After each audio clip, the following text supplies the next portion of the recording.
Dr. Aris Thorne, a name whispered with reverence in neuroscientific circles, stood tall on the brightly lit stage of the International Cognitive Health Symposium.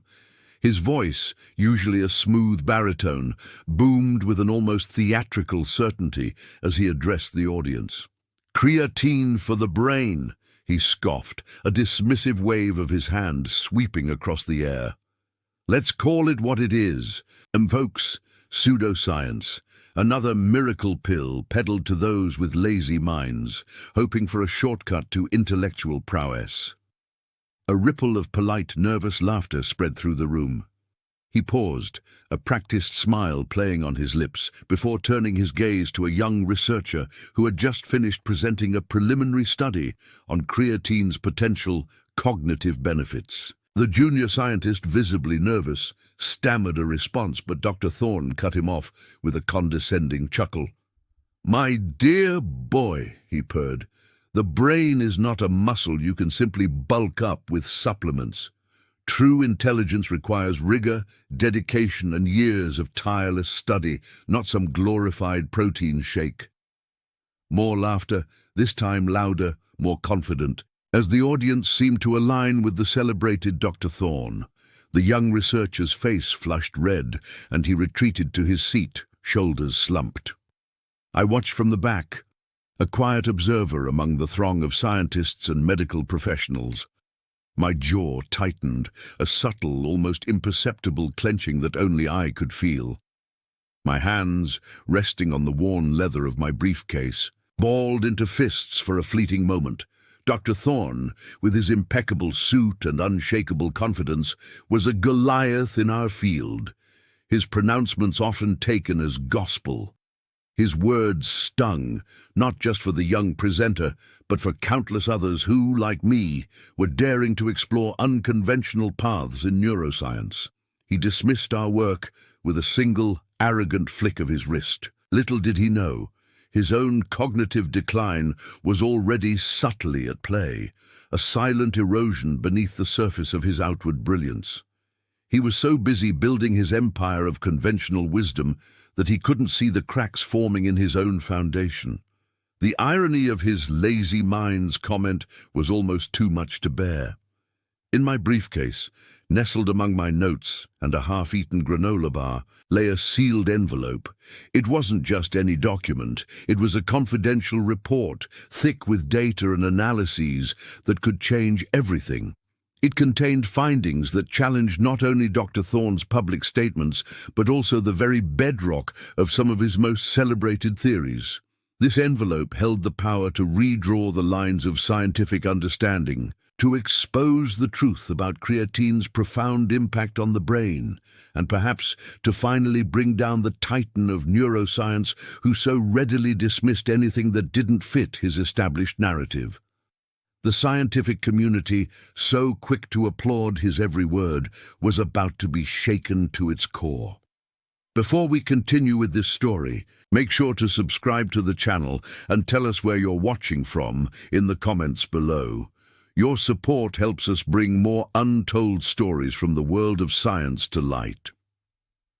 My journey into neuroscience wasn't born from a sudden epiphany, but from a quiet, persistent ache.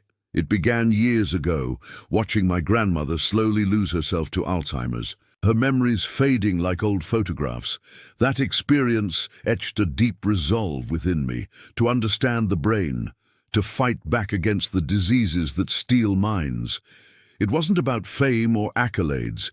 It was about finding answers, however small, to a deeply personal question. That drive led me to a small, underfunded lab, tucked away in an older wing of the university. The air there always smelled faintly of cleaning solution and burnt coffee, a scent I now associate with purpose. My routine was almost monastic. Long hours stretched into late nights, fueled by lukewarm coffee and the hum of analytical equipment. My world revolved around stacks of research papers, each one a piece of a larger, incredibly complex puzzle. There were days when I felt like a detective, piecing together clues from disparate studies, trying to make sense of the brain's intricate workings. My apartment, a modest one-bedroom in a bustling, diverse neighborhood, was a stark contrast to the gleaming, manicured facade of the university's main campus, let alone the opulent lifestyle I knew Dr. Thorne enjoyed. He drove luxury cars and lived in a mansion overlooking the city, while I navigated crowded buses and celebrated small victories with instant noodles. It was a constant reminder of the divide between the scientific elite and those of us toiling in the trenches, often unnoticed. Dr. Thorne, with his towering reputation, seemed to take a particular interest in undermining our work, or rather, ignoring it until it became inconvenient. He'd deny our grant applications, citing unconventional methodologies, even when our preliminary data was promising. He'd conveniently omit our findings from departmental reviews, ensuring our progress remained invisible to the wider faculty. I remember one painful incident during an internal seminar. I bravely presented a new hypothesis about creatine's role in neurogenesis, only for Dr. Thorne to publicly ridicule it. He then, with a casual smirk, attributed similar ideas to a more established colleague, effectively erasing my contribution and making me feel once again like an invisible entity. These were not isolated incidents. They were part of a pattern, a slow accumulation of slights that chipped away at our team's morale. The growing frustration was palpable.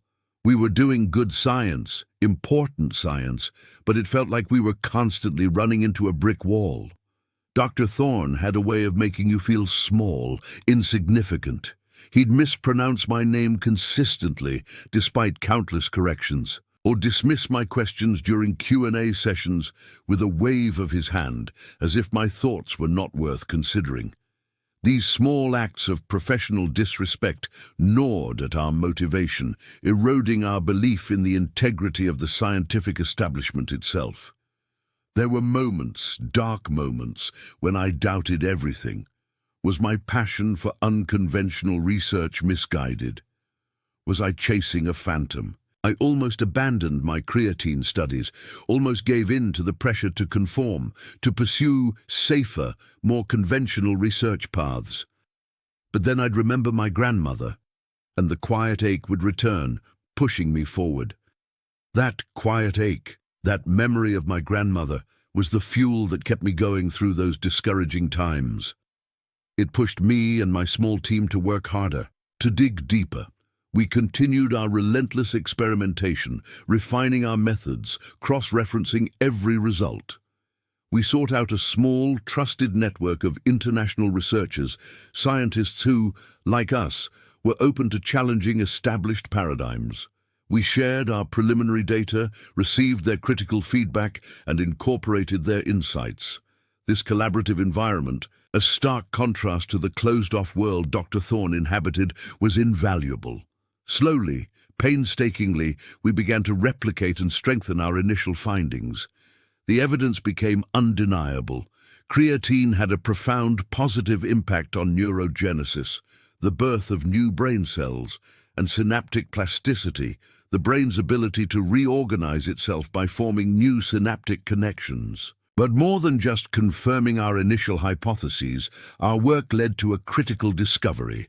We uncovered a significant flaw in a widely accepted methodology, one championed by Dr. Thorne himself, which had inadvertently biased previous studies against creatine. This methodological error had skewed results for years, making creatine appear less effective than it truly was. It was a breakthrough that felt both exhilarating and terrifying. To solidify our findings, we embarked on a double-blind, placebo-controlled human trial. We knew this was the gold standard, and we needed irrefutable proof. The results were statistically significant, leaving no room for doubt. Creatine, in appropriate doses, demonstrably improved cognitive function across various parameters. It was real. The stage for the final confrontation was set at a prestigious international neuroscience conference. I stood before hundreds of my peers, my heart pounding, but my resolve firm. I presented our data, meticulously detailing our experimental design, our findings on neurogenesis and synaptic plasticity, and crucially, the flaw we had identified in the previously accepted methodology. I addressed Dr. Thorne's earlier criticisms not with emotion, but with scientific rigor, calmly and systematically dismantling his long-held assertions with undeniable evidence. The silence in the room was deafening, punctuated only by the occasional rustle of papers and the soft clicks of cameras. As I concluded my presentation, a ripple went through the audience. Simultaneously, a major scientific journal published an exposé, the sealed report I had held in my hand months ago, containing evidence of Dr. Thorne's undisclosed financial ties to a pharmaceutical company producing a competing, less effective cognitive enhancer, had been leaked. This dual revelation hit the scientific community like a shockwave.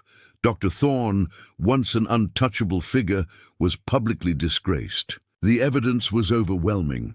He was forced to retract several of his previous publications and, under immense pressure, resigned from his prominent academic positions. The scientific community, initially skeptical, now embraced creatine as a legitimate cognitive enhancer, leading to a surge in ethical research and a new wave of public awareness. My life didn't transform into a fairy tale of overnight fame or fortune. That wasn't the goal. Instead, our lab, once struggling, received increased funding and much-needed recognition. We were able to expand our research, bringing in more talented individuals who shared our vision. I continued to advocate for open science and ethical practices, becoming a respected voice for emerging researchers who, like me, dared to question the status quo. Dr. Thorne, stripped of his influence and reputation, retreated from public life, a cautionary tale of how hubris can tragically override scientific integrity.